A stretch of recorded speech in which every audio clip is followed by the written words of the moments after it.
morning, afternoon, or evening for you listeners out there. Selamat datang di Plato Petrian Late Night Talk yang dipersembahkan oleh Himpunan Mahasiswa Program Studi PWK Petrion dari Universitas Pelita Semarang Serpong. And I'm your host, your truly and only, and also my friend Ariska. And thank you for making us a part of your week. So we are here to educate, inform, and inspire all of you listeners terkait dunia perencanaan kota. Dan karena ini podcast yang dibuat oleh a bunch of students, mahasiswa-mahasiswa aktif yang penuh dengan tantangan dalam kuliah, dan tentunya nanti episode-episode nanti yang akan ada ya terkait kehidupan mahasiswa lah. So stay tuned for what's gonna come more. Nah, jadi di sini ada teman kita dari jurusan Arsitek Pradita University, yaitu ada Sally dan ada Dea. Nah, sebelumnya nih kan belum pada tahu nih Sally sama Dea itu siapa sih? Coba deh diperkenalin satu-satu dari Sally dulu. Oke, dari aku dulu ya. Selamat pagi, siang, ataupun malam dimanapun kalian berada. Jadi halo, nama gue Sally doang. Jadi gue ini salah satu mahasiswa dari program studi arsitektur di Universitas Pradita. Nah, gue sekarang ini adalah angkatan 2019. Jadi sekarang ini lagi semester kelima. Ya gitu aja sih. Jadi gue di sini malam ini bareng teman gue, Andrea. Mungkin dia boleh. Silakan deh. Ya, hai guys. Jadi malam ini gue nemenin Sally, gue Maria Brigita Andrea Yuniarto, tapi kepanjangan jadi panggilan aja nama pendek gue Andrea. Jadi kita hari ini mau nemenin kalian nih buat cerita-cerita tentang ya masa-masa kita selama jadi mahasiswa di Pradita ya Sel, udah 5 semester. Ya begitulah. Wow, udah 5 semester, ntar lagi udah mau lulus apa belum nih? Okay. Amin, cepat lulus. Amin. Oke, jadi gini nih, kan kalian milih jurusan arsitek nih. Nah, kenapa kalian milih jurusan arsitek? Dan kasih tau dong alasan kalian kenapa masuk ke Pradita, khususnya arsitektur Pradita. Oke, boleh ceritain? Dari Sally atau dari Dea? Oke. Boleh dari Sally dulu. Oke, dari gue dulu. Kalau gue sendiri, gue milih arsitektur itu pertama karena mungkin keluarga gue nih ada yang kerjanya itu ya mungkin sekitar pembangunan itu juga kan. Jadi emang masih gue udah setidaknya tahu dikit lah kan gitu tentang arsitektur ini. Nah, gue pengen istilahnya tuh mungkin pengen coba belajar ya, berdalam lagi tentang hal itu. Dan gue juga merasa ini arsitektur nih kayak potensi untuk kayak menarik gitu loh, karena memang kayak banyak hal yang istilahnya bisa ditelaah gitu kan, kayak nggak cuma bangunan rumah tinggal tapi ada banyak hal gitu kan. Jadi memang istilahnya tuh ya dari awal keingintahuan sih, kayak ketertarikan gitu. Nah, alasannya pilih Universitas Pradita itu karena mungkin memang gue ini kan dari Kalimantan gitu ya. Jadi gue ini emang dari dulu saya tuh habis lulus SMA nih pengen keluar kota gitu kan. Kalau bisa tuh memang saya tuh biar ada dapat pengalaman baru gitu atau dapat koneksi baru. Makanya memang waktu itu sekolah gue tuh sempat adain Education Expo gitu. Nah, waktu itu emang Universitas Pradita tuh ada hadir di sana gitu kan, lagi memberikan tentang maksudnya pengenalan juga tentang universitasnya gitu kan. Nah, gue waktu itu memang kayak tertarik juga karena memang dia meski saya masih baru gitu, tapi itu memang dilihat tuh kita lihat mungkin look back dari sejarahnya itu dia kan dibangun juga oleh maksudnya bagian dari Summarecon, dan kita tahu Summarecon itu memang namanya udah gede kan. Jadi harapannya itu memang waktu itu meski sekolahnya masih baru tapi dengan adanya mungkin resource yang namanya udah gede itu kan kita bisa belajar banyak gitu meskipun sekolahnya masih baru. Dan juga Pradita waktu itu memang ada kayak banyak program beasiswa gitu kan. Jadi memang istilahnya why not gitu loh, kalau emang kita nih ada kesempatan dapat beasiswanya ya kenapa nggak coba gitu. Makanya mungkin waktu itu gue milih Universitas Pradita gitu sih. Mungkin dari gue segitu. Mungkin dari Dea bisa ceritakan deh gimana, kenapa lu milih Univ Pradita, kenapa lu milih arsitektur gitu.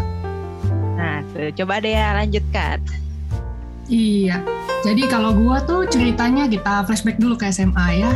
Wah, gua zaman-zaman SMA tuh mulai ngerasain passion gua maunya kemana nih nanti. Soalnya kan kalau SMA kita kan masih belajarnya umum semua ya. Tapi kita tahu kalau udah kuliah pasti akan ada penjurusan yang benar-benar spesifik. Nah itu kan udah mulai harus ditentuin. Dan gua tertarik sama dunia desain gitu. Terus desain, tapi desain apa gitu kan? Masih ada cabangnya lagi. Dan setelah gue telusuri, gue coba renungin gitu, apa yang gue suka, dan ternyata gue tertarik sama desain bangunan. Gue suka ngeliat bangunan-bangunan yang berbeda, gue suka bertanya-tanya, ya curious gitu. Ini apa ya, bagaimana kok bisa gitu, 5W1H lah pokoknya, terngiang-ngiang gitu. Nah dari situ gue mulai cari tahu deh, apa nih jurusan yang hubungannya sama bisa ke arah desain-desain bangunan ini, arsitektur nyata. Jadi dari situlah gue mulai arsitektur dan gue cari-cari dong universitas yang punya jurusan arsitektur. Karena gue kebalikannya Sally, gue justru kalau bisa nggak mau jauh-jauh banget. Gue domisili Tangerang Kota, jadi gue yang Tangerang Kota dan sekitarnya, Tangerang Selatan gitu. Terus, waktu itu Pradita jadi salah satu universitas yang ngunjungin juga, ada visit ke sekolah gue, dan di situ kayak ya gue juga ngedenger lah ya prospek-prospeknya tentang ya naungan di bawah naungan Sumarekon, dan di situ gue udah mulai tertarik gitu. Terus nggak lama setelah itu, kalau nggak salah seminggu kemudian, sekolah gue diajak untuk visit kampus langsung ke Praditanya. Nah disitulah gue kan benar-benar ngeliat ya, jadi kan sometimes orang nggak cukup ngedenger aja, harus ngeliat langsung gitu. Nah di situ gue ngeliat langsung, muter-muter. Dan ya disitulah akhirnya gue mutusin buat kesini gitu. Oke, berarti ini emang sesuai passion kalian ya, kalian ngambil arsitektur yang ada di Pradita khususnya? Ya, kalau untuk sekarang mungkin kalau untuk jurusan memang passion tuh mungkin bagi kalian yang mungkin masih ragu-ragu, tapi kalau menurut gue ya passion tuh memang salah satu faktor tergede gitu loh kalau kalian mau ngambil jurusan. Karena soalnya tuh kalau enggak tuh bakal sengsara banget gitu. Karena kan kalian bertahun-tahun tiap hari gitu kan, selalu belajar tentang hal itu, tugas tentang hal itu. Kadang kalau misalnya ngumpul bareng teman atau ngejob sama teman pun pasti bawaannya itu lagi gitu kan. Iya betul. Jadi kalau emang kalian beneran nggak suka gitu, aduh sengsara banget. Jadi meskipun ya jadi kayak passion tuh tetap meski secuil pun tetap nggak apa-apa gitu, yang penting ada gitu. Nggak harus banyak mungkin ya, tapi kalau yang secuil pun nggak apa-apa gitu, asalkan passion itu harus ada lah dalam jurusan kalian gitu. Oke, selanjutnya Ariska mau ngomong. Ariska? Boleh dong, mau nanya dong buat Sally sama Dea. Gimana nih keseharian dan aktivitas pembelajaran kalian selama di Pradita, kalau boleh tahu? Khususnya juga di jurusan arsitektur. Coba kalian ceritain. Iya bener. Boleh dari Dea dulu mungkin ya, soalnya tadi dari gua dulu kan, sekarang dari Dea dulu. Sip. Oke. Rutinitas kita ya, pas offline ya, yang seru. Jadi kita tuh dulu kayak ada kebagi dua kelas, yaitu ada kelas yang lebih fokus ke teori dan juga ada kelas yang lebih fokus ke praktek. Prakteknya itu juga ada dua, ada yang studio untuk lebih ke gambar dan juga lebih ke pengasahan seninya itu ya, dan satu lagi itu yang untuk ya yang kalian tahu lah itu kerjanya kita bikin maket dan desain bangunan. Nah itu jadi mungkin kalau dibagi rutinitas kita itu dalam seminggu ada 2 hari yang lebih condong ke praktek dan sisa 3 harinya itu teori. Begitu sih mungkin kalau dibagi secara besar ya. Mungkin Sally mau nambahin? Iya ya, kalau kesehariannya mungkin gitu ya. Kalau mungkin sekarang gue ceritain lebih ke suasananya atau mungkin apa yang kami rasakan gitu ya. Boleh. Nah, ini kalau offline dulu tuh kami tuh biasa tuh kayak biasa habis kelas tuh kan kesarannya pasti ke kantin nih, kantin ramai-ramai sekelas. Maka sampai kantin kami meja kami gabungin gitu, karena memang karena waktu itu mungkin kelasnya juga berdekatan ya waktunya, ada breaknya juga mungkin nggak selama itu, jadi memang kami biasa habiskannya tuh di kantin gitu kan. Nah habis itu kami kelas lagi. Nah biasanya itu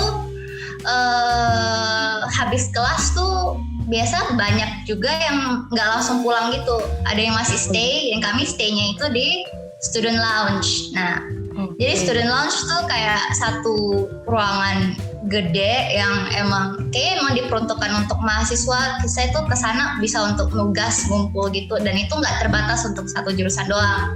Jadi kami kadang waktu itu kesana emang saya tuh udah ada dari anak-anak dari jurusan lain, misalnya waktu itu ada pernah anak dari PWK ataupun misalnya kakak-kakak tingkat yang lagi pakai juga. Jadi emang kami biasanya habis kelas itu biasanya nggak langsung balik gitu, mungkin ada yang langsung balik, tapi biasa kebanyakan itu kayak kami ngumpul di sana untuk nugas bareng. Jadi itu yang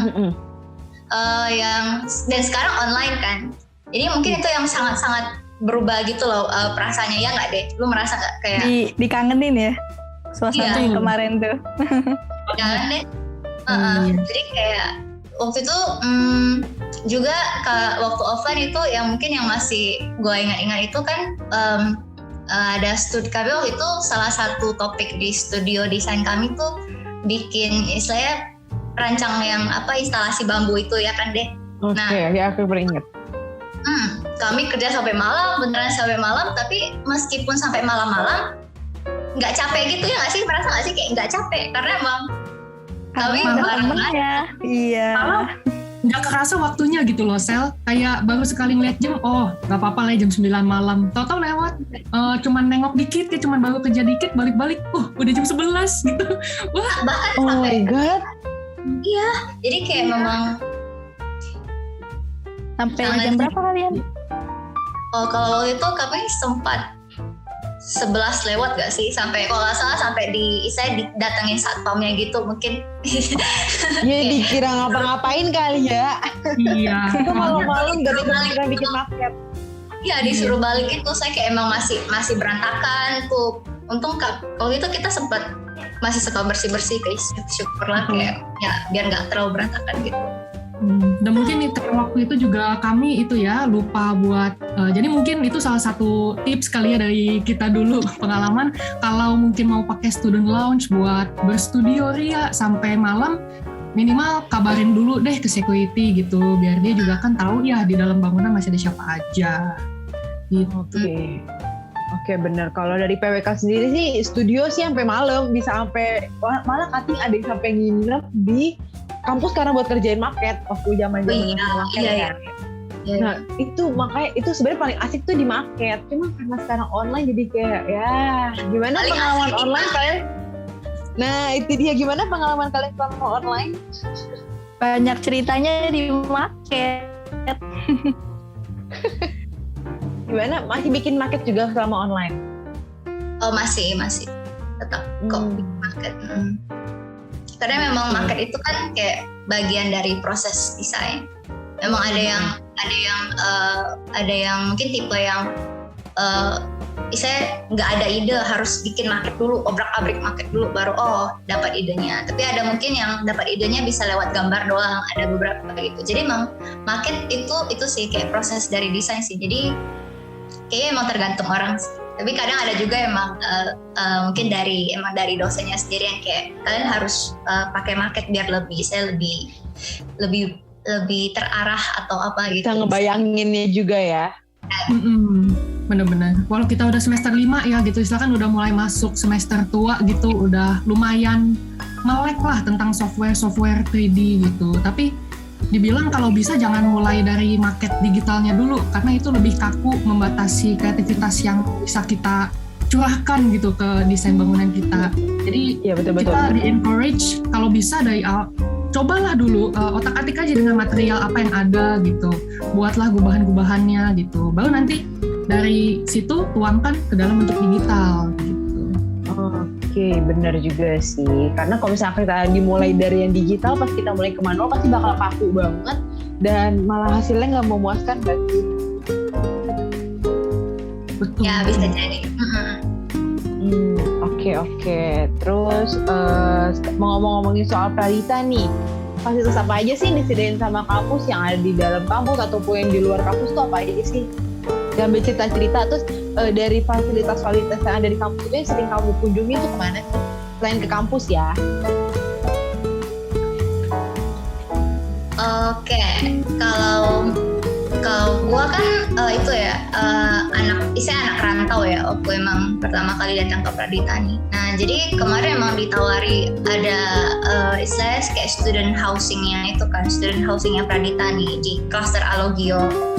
Nah tapi mungkin biar kalian nih yang mungkin yang masih baru atau mungkin yang memang belum ada kos gitu kan. Nah jadi di Alogio ini sebenarnya tuh bukan semuanya itu punya Pradita. Jadi emang itu tapi di sana itu khusus emang student housing untuk anak-anak mahasiswa. Jadi misalnya kalian kalau ke sana udah tiba di sana itu jangan kaget kalau misalnya loh kok rame kok bukan anak Pradita ya. Maksudnya jangan kaget karena emang mungkin sana itu khusus untuk mahasiswa. Jadi emang bakal ketemu juga dari univ-univ lainnya atau dari institusi-institusi lainnya gitu sih. Tapi memang dari fasilitas yang menurut gue yang sangat membantu itu shuttle busnya itu sih. Jadi dari Alo itu kalau misalnya kayak kalian bingung kan kayak aduh rasanya nggak mau keluarin uang Grab atau uang Gojek tiap hari untuk dari Alo ke kampus gitu kan. Nah itu kalian ada bisa naik shuttle busnya itu. Jadi shuttle bus itu emang ada waktunya sendiri. Dan kalau kalian bisa lupa waktunya kapan-kapan aja itu nggak usah takut, soalnya dia di shuttle, bukan di shuttle bus, maksudnya di terminalnya sendiri gitu. Nah di tempat halte di haltenya itu ada kayak jawolnya ditempel di sana. Jadi kalian ya bisa maksudnya foto lah atau apalah, jadi kayak biar kalian tahu gitu kapan-kapan gitu. Itu sih mungkin kalau yang menurut gue paling membantu gue sama gue lagi offline di sana gitu mungkin. Oke. Kalau menurut dia gimana dia? Kalau gue sih mungkin gue bagi dulu ya. Yang di dalam kampus tuh yang paling gue suka fasilitasnya ada 3. Yang pertama tentu saja kantin ya guys. Karena kantin itu kan memang sumber energi kita ya buat melewati kelas-kelas. Jadi betul banget. Betul. Kalau memang lagi ada senggang atau memang lagi bisa keluar, itu emang enaknya ke kantin kita makan.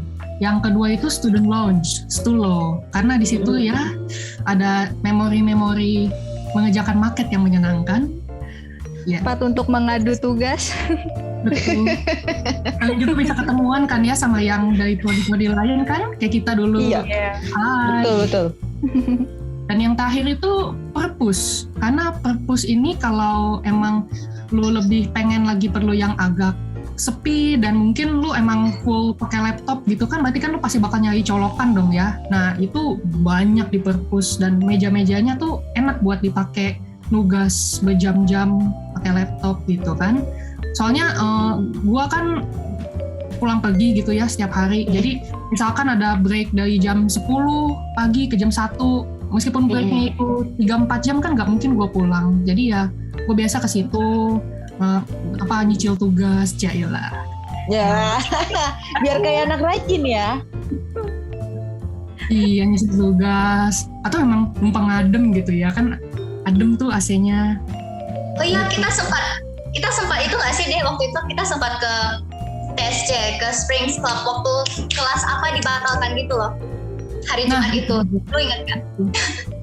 Nah, jadi emang selain fasilitas yang internal yang tadi dia udah sebutkan, jadi yang eksternalnya itu juga ada yang namanya itu kayak Springs Club, The Springs Club. Nah, jadi mahasiswa Pradita nih kayak saya punya privilege, kalian nggak usah jadi member untuk Springs Club-nya ini, clubhouse ini, tapi kalian bisa kayak pakai fasilitasnya. Cuman dengan catatan kalian harus ada KTM gitu kan. KTM-nya itu kalian harus tukar di perpustakaan terlebih dahulu. Nah, kalian udah tukar di perpustakaan nih. Nah, baru permit untuk masuk Springs Club-nya ini bisa kalian pakai untuk kalian istilahnya itu pergi nyantai atau berenang di sana gitu, nggak apa-apa. Dan itu juga ada waktu sih, maksudnya kayak kalau nggak salah ada maksimal harinya gitu. Jadi kalau emang kalian melebihi ya istilahnya siap-siap aja kena denda. Tapi memang itu kan emang risiko pakai itu kan, saya pakai fasilitas gratis itu kan. Nah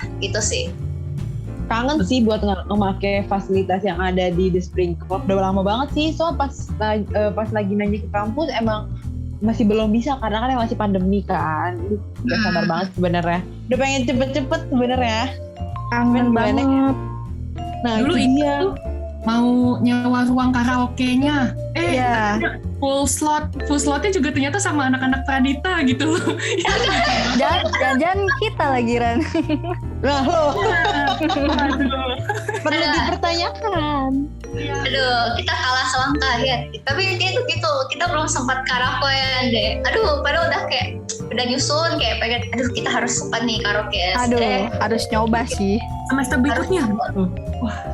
Aduh, amin ya. Depan ya. Amin, pas the offline. Amin. Oh iya, gue juga mau nambahin lagi. Gue berarti cukup kebalikan juga ya nih sama Sally. Kan Sally anak kos nih, halo. Nah, gue kaum yang PP pulang pergi gitu. Jadi kaum pulang pergi dan gue nggak bawa kendaraan pribadi. Jadi gue naik online dan itu kayak ya udah gue nyampe ke Pradita, gue nggak ada kendaraan lain dong di sekitar situ. Nah, iya benar. Tapi kalau gue tuh nggak pakai yang Sally tadi sebutin, gue beda lagi busnya. Gue tuh pakai bus kawasan yang jadi dari Pradita ini, kalau nggak salah dulu biasanya gue jam 12 siang atau jam 1 dia jadwalnya. Jadi bus ini dia bisa langsung ke stasiun dan juga bisa langsung ke SMS gitu. Oh iya jam siang ya. Betul. Oh iya Jadi, benar.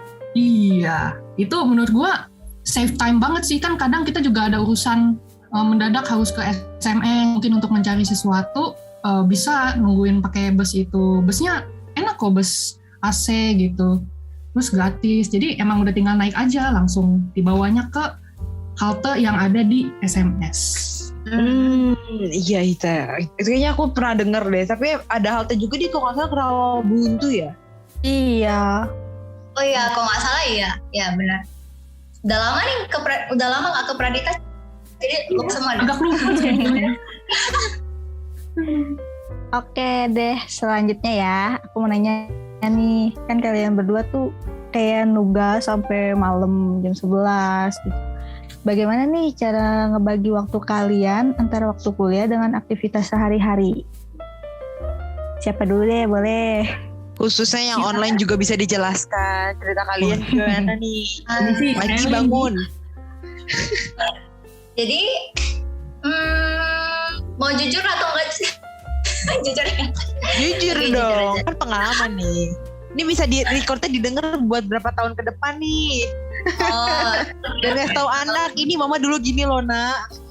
Waduh. Kalau dari pengalaman gua, sebenarnya tuh kalian tuh bisa aja nugas nggak nyampe malam gitu, asalkan kalian emang udah dari awal gitu, dari pagi kalian kerja. Jadi biasa mungkin kalian nugas sampai malam, sampai jam 11 itu kan mungkin karena emang pertama mungkin nggak nyicil, terus yang kedua mungkin karena mulainya itu sore atau mulainya malam, makanya selesai jam segitu juga. Tapi kalau saya kalau emang tugasnya itu emang saya nggak butuh yang berhari-hari atau nggak butuh lama sekali, itu sebenarnya bisa jadi emang bukan jam 11 selesai, tapi emang lebih awal dari itu. Jadi saya tuh memang tergantung kalian mulainya kapan dan bagaimana kalian kalian bagi strategi gitu. Apakah kalian emang kalian udah nyicil dulu atau emang kalian istilahnya tuh kerjanya sistem kebut semalam atau bahkan sistem kebut pagi hari itu juga. Jadi kayak saya tuh tergantung dari cara kita mengerjakan tugas itu sih. Kalau dari pribadi gue sendiri tuh gue emang rada sistem itu ya, rada sistem SKS ya, jangan diikuti ya. Jadi emang ada beberapa tugas yang emang kalau sampai malam-malam itu memang karena gue emang mulainya telat juga, dan emang juga karena ya itu sih mungkin ya, karena emang gak nyicil dari awal gitu loh. Tapi kalau emang gue pribadi sendiri, kalau misalnya emang tahu tugas itu emang lama gitu, emang harus dicicil sih, biar seenggaknya kalian gak jenuh gitu sih. Kan kadang kita jenuh ya, kayak udah berjam-jam depan laptop atau depan apa, pasti butuh break kan. Nah itu maksudnya mungkin sistem nyicil tuh kayak gitu loh, kalian kayak kerja dulu asalkan ada progres gitu ya, progres sedikit secuil pun tak apa, asalkan ada progresnya gitu loh. Nah nanti kan break, kan gue nih kadang gue kerja setengah jam ya, atau kerja 1 jam, breaknya bisa berjam-jam. Self rewardnya kelamaan. Rewardnya kelamaan ya. bareng Cak. Kita ngalamin berarti. Kerja 5 menit self rewardnya 1 hari, gimana dong? Jadi nah itu, jadi mungkin ya saya tahu kebiasaan diri ya. Tahu kebiasaan diri gitu sih. Emang kalian nih tipe yang nggak bisa terlalu lama-lama depan laptop atau jenuh kalau berlama-lama, ya kalian coba nyicil gitu, biar saya nggak kecapean di kalian juga gitu. Benar. Ya, dia mungkin gimana dia? Iya. Biasanya kalau gua sih lebih ngelihat ini ya, apa beban SKS sama skala tugasnya gitu loh. Oh Kayak, benar.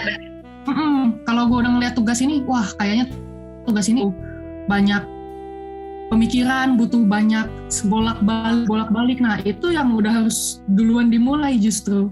Contohnya tugas desain, tugas yang pokoknya lebih berat aja kerasanya, itu udah harus dikerjain duluan supaya nggak lebih keteteran nanti di belakangnya. Terus ngeliat juga deadline-nya, jangan nanti tiba-tiba panik udah sisa sehari, sisa 2 hari. Itu biasanya sih ngerjainnya juga sesuai deadline ya, yang lebih dekat ya yang belum dikerjain. Iya.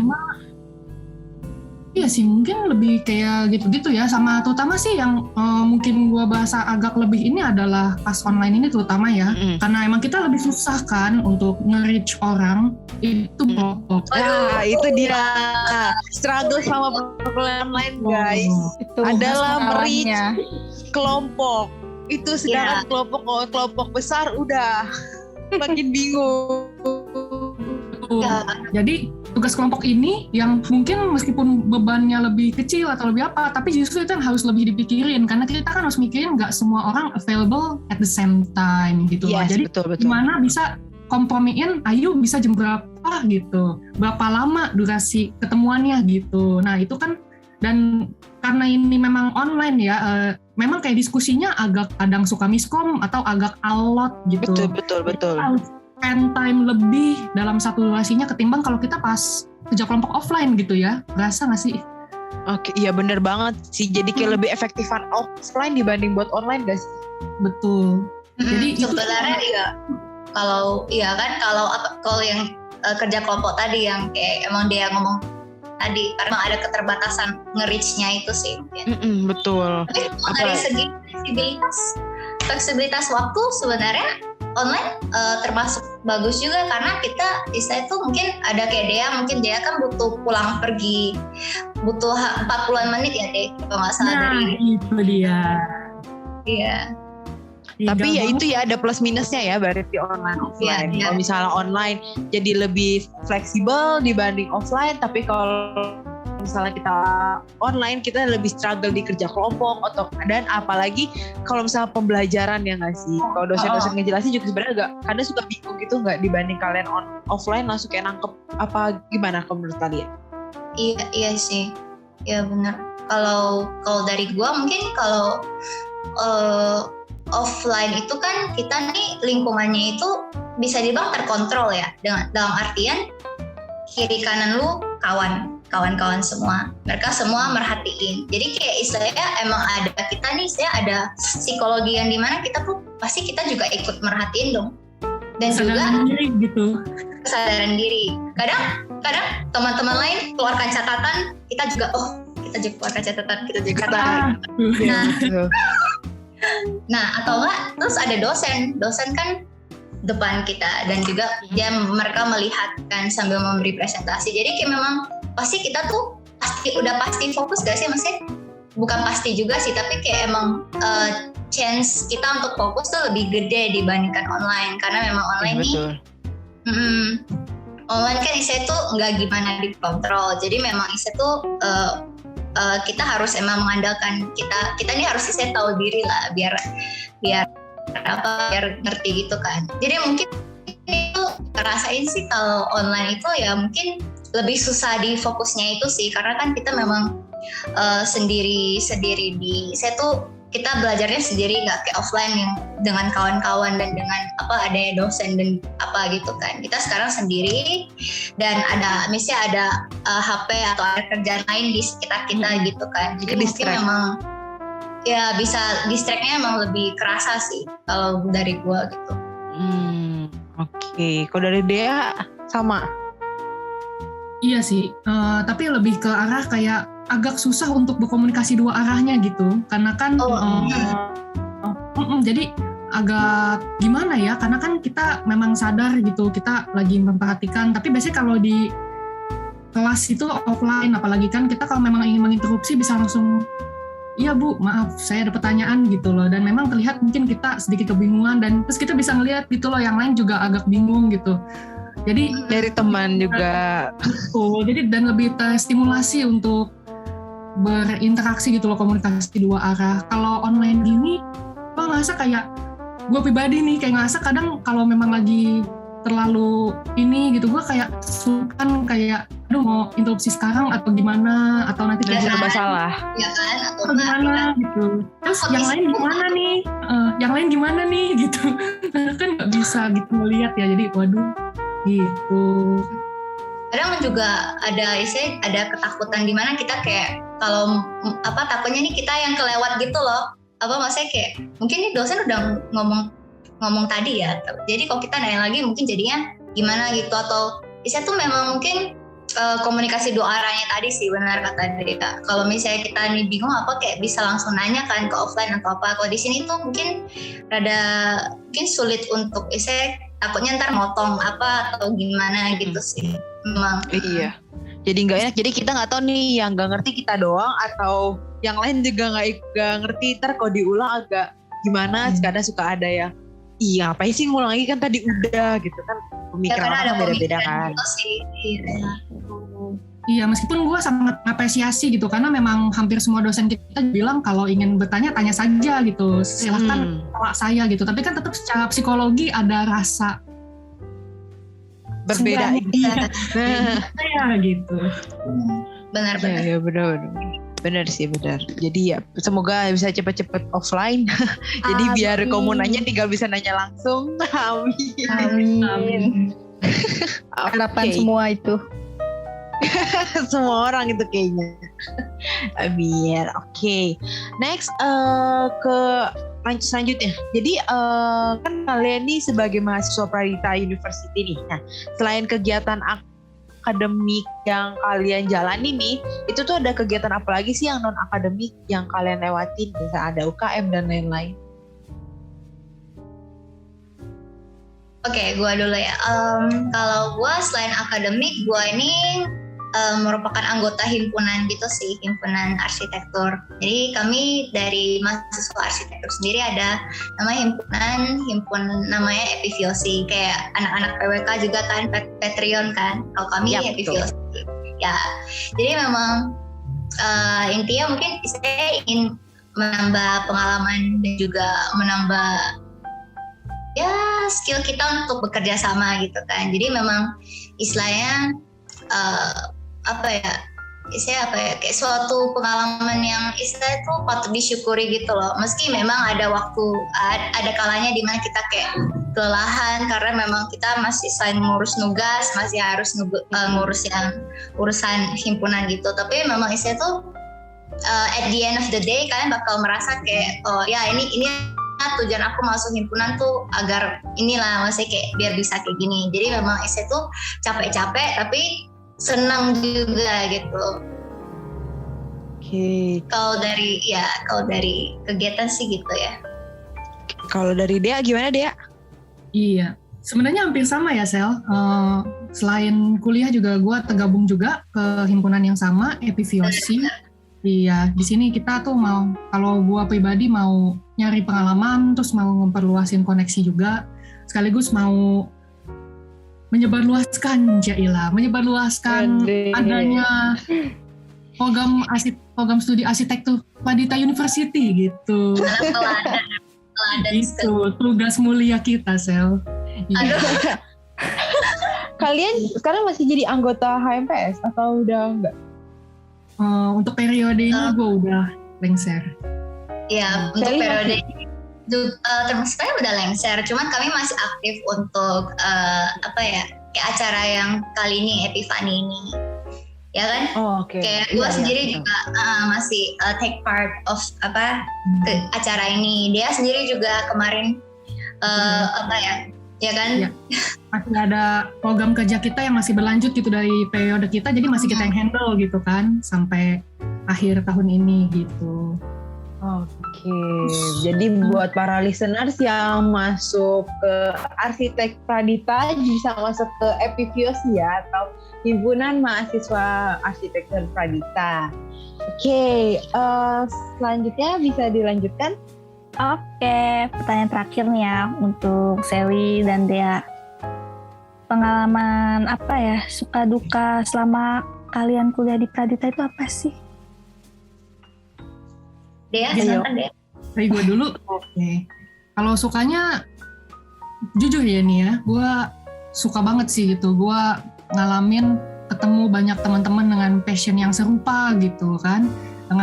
Jadi kalau ngomong tuh nyambung dan emang berasa kayak, oh bukan gue yang aneh nih gitu, kok ngomongnya topiknya itu-itu doang, tapi ternyata banyak yang share the same brain cells gitu kan, jadi asik banget tuh rasanya sekali ketemu kayak hopeng, bisa ngobrolnya berjam-jam gitu ya.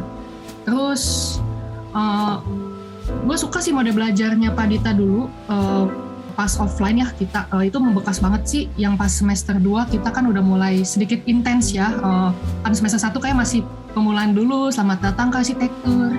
Semester 2 mulailah diintenskan, itu kita ada pelajaran teori-teori yang makin mendalam dan praktek. Kita prakteknya itu waktu itu ke Cluster Mozart ya Sally, kita studi lapangan ke sana untuk struktur bangunan gitu. Jadi ya itu sih salah satu benefit yang gue dapetin, mungkin karena memang ada hubungannya dengan Sumarekon, jadi kita bisa melihat langsung site-site atau ya Sumarekon ya sedang dibangun gitu. Menarik kan untuk bisa diobservasi kita, dan bahkan di situ juga ada arsitek lapangannya, kita bisa tanya-tanya gitu, penasaran tentang sistem ini atau struktur ini gitu.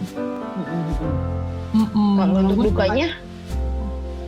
untuk dukanya ya itu sih tadi ya, kurang jauh nih bisa menikmati fasilitasnya ya. Mau lagi nih. Padahal enak banget fasilitasnya. Iya. Padahal belum semuanya dicobain nih, tapi ya gitu deh. Semoga ya tahun depan udah bisa. Amin. Kalau menurut Selin gimana? Kalau dari gua bisa dibilang ya sesuai dia juga ya, maksudnya dari sukanya itu emang yang paling berbekas itu ya kita ini emang bisa itu sih, bisa bisa ada beberapa matkul yang emang satu topik tertentu itu kita bisa misalnya dibawa untuk jalan-jalan, bukan jalan-jalan juga karena memang kita selalu belajar gitu kan. Tapi emang kita tetap harus bisa itu memperhatikan apa yang akan diajari gitu kan. Tapi at the same time kita juga bisa itu menikmati waktu itu kayak sebagai kita jalan-jalan bareng sesama itu kan teman-teman kelas nih kan. Jadi kayak saat waktu belajar kita emang belajar, tapi saat waktu saya free kayak udah free-nya tuh kita kayak bisa main-main kayak foto-foto atau apa saya tuh kayak gitu kan. Terus waktu itu juga kami sempat saya pengen Sarlama Tangerang, iya nggak deh? Kita Sarlama Tangerang, iya buat belajar buat belajar tentang langgam arsitektur tradisional gitu kan. Cuman ya memang mungkin saya ya tidak sesuai ya, kondisi tidak seperti rencana yang sudah direncanakan kan. Jadi ya mungkin untuk adik-adik kelas di bawah-bawah ya, mungkin kalian akan bisa merasakan hal yang tidak pernah kami rasakan. Jadi ya itu saya. Oke. Sebenarnya aku punya pertanyaan yang terakhir banget dari aku. Tadi terakhir dari Arita, sekarang dari aku. Oke. Jadi menurut kalian nih, kuliah kan tadi ngebahas soal passion kan. Kalau misalnya kalian kuliah tidak sesuai passion tuh menurut kalian gimana? Mulai dari Sally boleh? Kalau menurut gua gimana ya? Sebenarnya tuh sulit ya. Maksudnya tuh kita juga nggak bisa dengan gampangnya bilang kalian harus sesuai passion. Kalau nggak sesuai passion nanti kalian yang rugi. Ya emang sih ada benarnya, tapi kan mungkin nggak semua orang bisa mendapatkan kesempatan yang begitu ya. Jadi kalau menurut gue mungkin ya kalau kalian bisa ada kesempatan untuk mengambil yang sesuai passion kalian, itu maksudnya ambil kesempatan itu, jangan kalian ituin. Tapi kalau memang kalian belum ada kesempatan seperti itu, ya mungkin apa yang kalian pelajari sekarang itu tetap aja jalani gitu kan. Bisa jadi itu jadi skill backup kalian gitu loh. Meski mungkin maksudnya belum sesuai passion, tapi maksudnya jalanin aja gitu. Karena itu pasti juga akan menjadi skill tambahan bagi kalian yang bisa jadi bahkan mungkin kedepannya itu malah itu yang buat kalian jauh lebih apa ya, berhasil ya istilahnya ya. Maksudnya Betul. ya gitu sih menurut gue gitu mungkin. Oke, kalau menurut Dea bagaimana Dea? Kalau menurut gua kuliah tanpa passion, mungkin ini gua bakal bahas dikit ya gitu kan. Passion sama skill itu kan kadang banyak jadi pertanyaan ya. Apalagi masuk arsitektur, Kak, aku passion nih masuk arsitektur, tapi gambar aku jelek, gimana dong?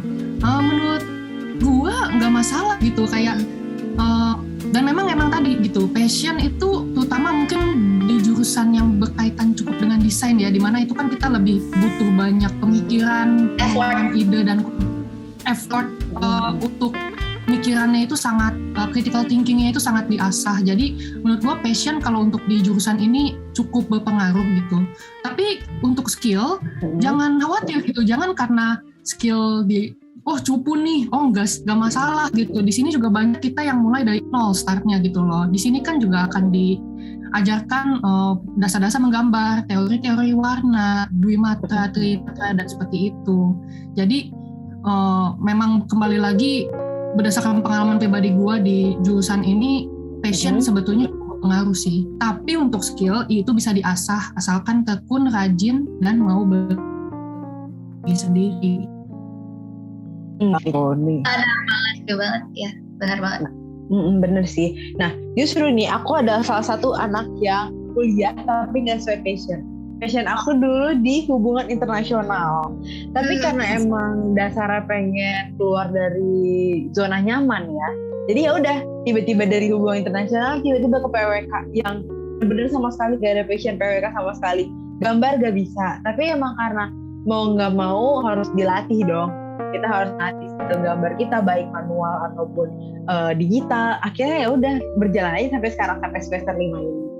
Jadi bener-bener kalau emang kita kuliah nih yang nggak sesuai passion kita, ya udah itu berarti kita keluar dari zona nyaman kita pengen nyoba dunia luar nih. Gimana nih, kita nggak cuma di lingkup-lingkup itu aja. Dari pemikiran aku sih kayak gitu. Karena aku salah satu contohnya. Keren.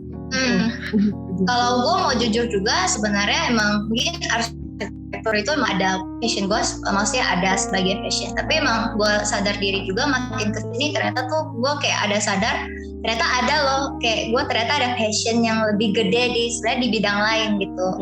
Cuman ya mungkin itu tadi ya kata Rana benar banget. Jadi itu tuh anggap aja ini memang Isa tuh selain skill backup kalian juga Isa tuh ini kayak melatih kalian untuk berada di luar zona nyaman kalian. Jadi memang Isa kalian jalani aja gitu. Mungkin bagi kalian yang merasa aduh ini bukan passion gue nih, capek banget nih, ya maksudnya tuh istilahnya jalani saja, anggap aja ini latihan bagi kalian mungkin untuk emang selain mendapatkan skill baru, mendapatkan teman-teman baru juga, tapi juga istilahnya itu melatih kalian untuk mungkin kehidupan next step dari kehidupan kalian gitu. Kayak ya itu berada di luar zona nyaman mungkin gitu.